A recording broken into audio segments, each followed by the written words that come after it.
Dear friends, in this video, I wanted to talk to you about the main three requirements what banks and trusts are looking for when considering your mortgage application for an approval. The main three are your income, your credit, and your down payment. So let's break them down one by one.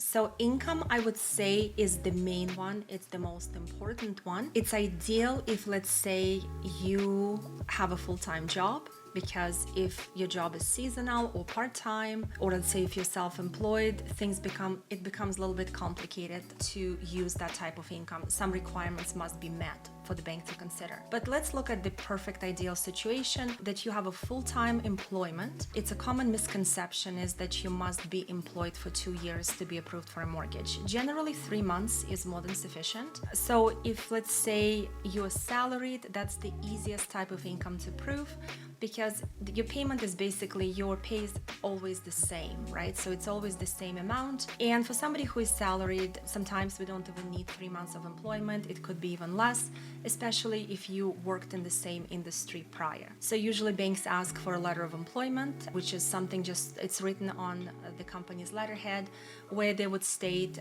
when you started with this company, your position and your annual compensation. And the letters are usually signed by the person who issued it, the person who is authorized to provide these letters, and also their contact information. So we need that letter and we need the pay stub. If you are employed full-time as well, but you are hourly, in this case, we probably will need 3 months of employment minimum. And also the letter of employment must state your hours worked per week and also hourly rate.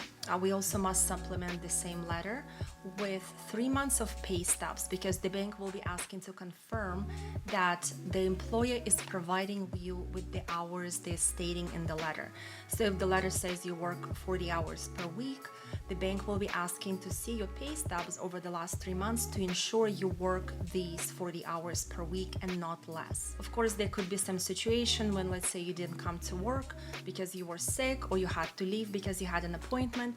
But if it's one-off during those 3 months, it's completely acceptable. But if it's consistent, like we consistently cannot show those full hours, that could be a red flag for the bank when approving you for a mortgage. So this is ideal. So if it's a full-time employment, if, let's say, you work full-time and it is hourly type of employment and you get a lot of overtime, we cannot use that overtime until you've worked for that employer for 2 years. So this is the case when 2 years of employment is required. So this is about for the income part of things. There'll be another video where I'll talk in more detail about part-time employment, seasonal employment, and stuff like that. But right now I'm just talking about full-time. The second requirement is good credit.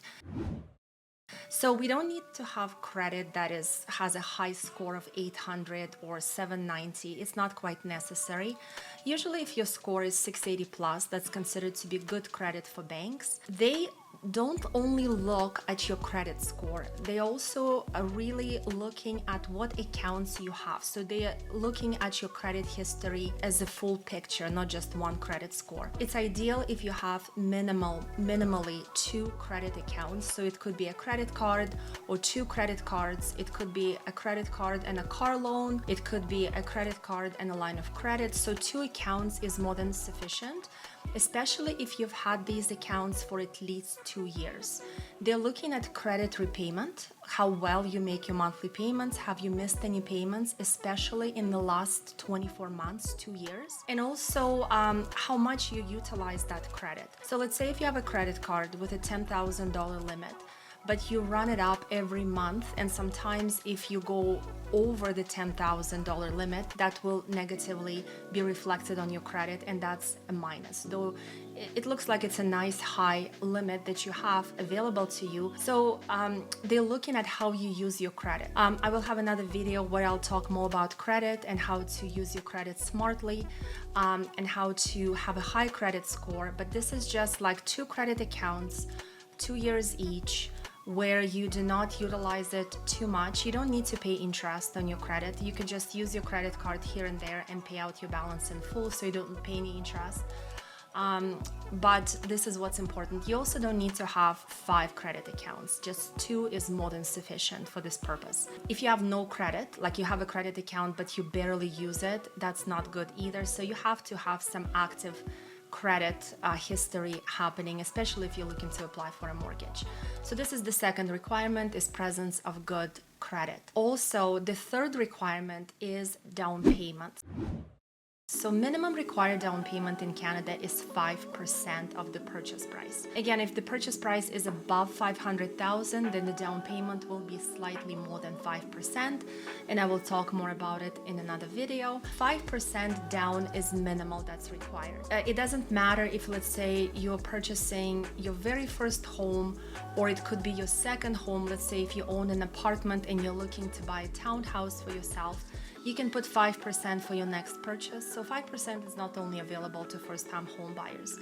It could be for other home buyers who are buying their second property, as long as they're purchasing this property for themselves, so it's not a rental, or they're purchasing this property for their family. Let's say you're buying a home for your mother to live in, you can put less than 20% down, it can be even 5. But 5% is minimal what's required. I also wanted to mention that there are some programs that would allow to use borrowed down payment, so it's called Flex Down program. So let's say you don't have the full down payment or any down payment, and then you could potentially borrow the money, let's say apply for a line of credit. But these are very rare situations, and those programs are it could be tough to get approved if you don't have at least 5% down. So this is about it. Just to summarize, we need income, we need decent credit with no missed payments over the last 24 months, and we also need at least 5% down if you're purchasing a property for yourself. So if you have any questions, please leave them in the comments, or better yet, if you would like to discuss your personal situation, there is a link in my signature how to schedule a Zoom call with me. Have a great day, and thanks for watching.